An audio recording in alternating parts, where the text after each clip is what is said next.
And so she ordered some green clay from France and began treating Buruli ulcer with it.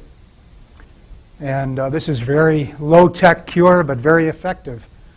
All you need is a spatula, a squeeze bottle, some bandages, and the right kind of clay.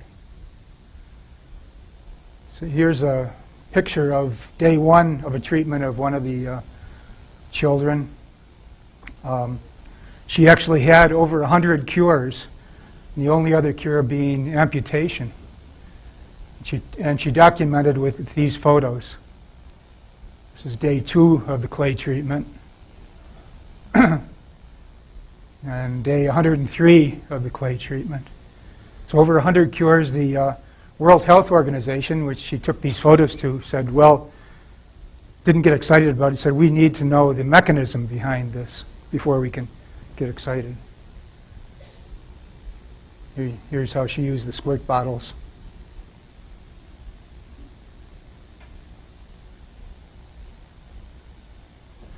This is thought to be spread by a water bug that bites mainly women and children who go out and forage in the swamps. And it can incubate for like 5 years before it finally comes out as a pimple, which then the flesh starts falling off of. And it's not painful, but once you put the clay on it, then it did become painful. So her son came to this country and tried to get some interest among clay scientists. I was one, but the main one was Linda Williams at Arizona State University, who really took it up and started experimenting with different clays to try to figure out how they had this antibacterial potential. And one of the ways she did, this is the least sophisticated test, but you can see the initial Petri dish there, and then that was incubated, and then she added different kinds of clay to it. And you can see the clay sometimes helped the growth, but the Agricourt clay killed everything. And this was the clay from France. So she began testing a lot of different clays and found that about 10% of them showed antibacterial action.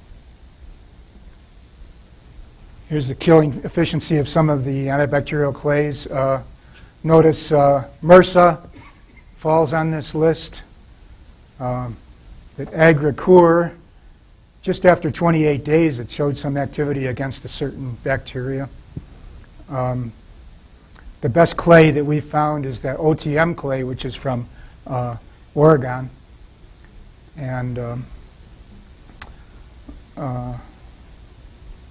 the Argilliche clay was another French green clay, and she wrote for more sample of that and tested it, and it didn't work anymore. So it probably came from a different part of the deposit, or maybe the antibacterial clay was used up. So it became necessary to know how to identify these antibacterial clays. So here's some TEM on E. coli after critical point drying. The one is after an hour treatment with the Oregon clay. You can see the cell wall is intact. But after 24 hours, the cell wall is still intact, but there are all these voids inside the bacteria, killing the bacteria or rendering it ineffective. It was up to Linda's student, Keith Morrison, to really figure out what was going on using this very high-tech instrument that's only found in a few departments across the country called the NanoSims. And on the left there is E. coli mapped for the carbon, so you can see the bacteria pretty clearly there. The one next to it in yellow is aluminum, and in red is iron, and you can see the aluminum sort of concentrates around the edge of the bacteria and the iron in the interior. And then this is what really opened things up. C, the upper curve is for carbon, and you can see where the cell is and the extracellular material. This is a transect going across one of the bacteria. You can see the arrow in the middle picture. So there's the carbon, and the aluminum is in yellow, and you can see that that's concentrated in the cell wall, and the iron is concentrated in the cytoplasm in the center of the cell. And although the concentration of aluminum and iron was not sufficient alone to kill the bacteria, working together in this synergistic way, the aluminum caused misfolding of the proteins in the cell wall, and the iron entered into the cell, and through various complex reactions, including the Haber-Weiss reaction, the Fenton reaction, and so on, it transformed from Fe2+ into Fe3+, releasing peroxide and causing OH radicals to form, which destroyed the cell.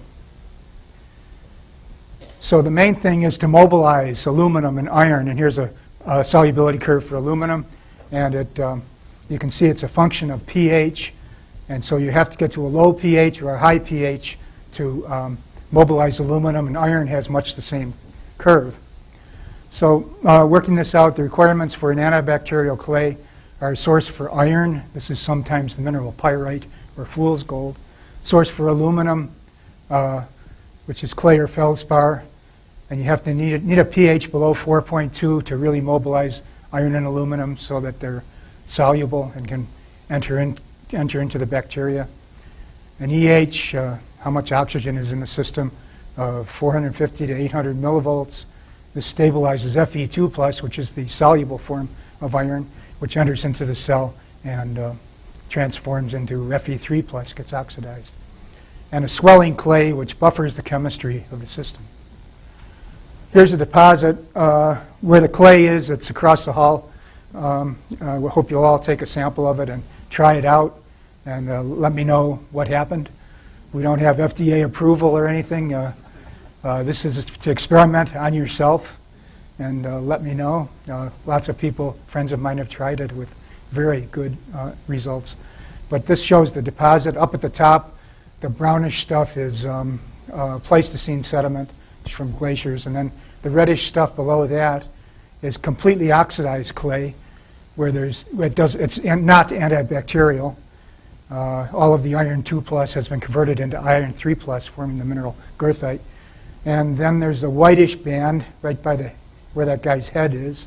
That doesn't have pyrite in it, but it's still antibacterial. It creates a low pH and must have iron on the exchange sites and iron 2+ on the exchange sites. But the really powerful stuff is the blue stuff below that. But if you go too deep into the blue stuff, it doesn't work anymore. It's not antibacterial.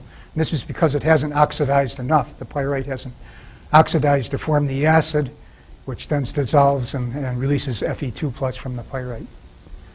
So in conclusion, the organ clay is effective killing a broad spectrum of pathogenic bacteria. Experiment with the organ clay at your own risk and report your results. And for more information, our website should be up by now, and you can take a look. Thanks.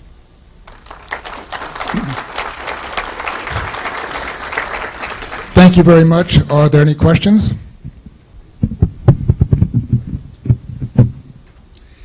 Dennis, very interesting.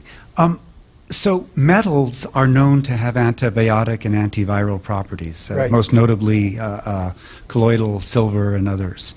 Yeah. Is their mechanism at all related to this?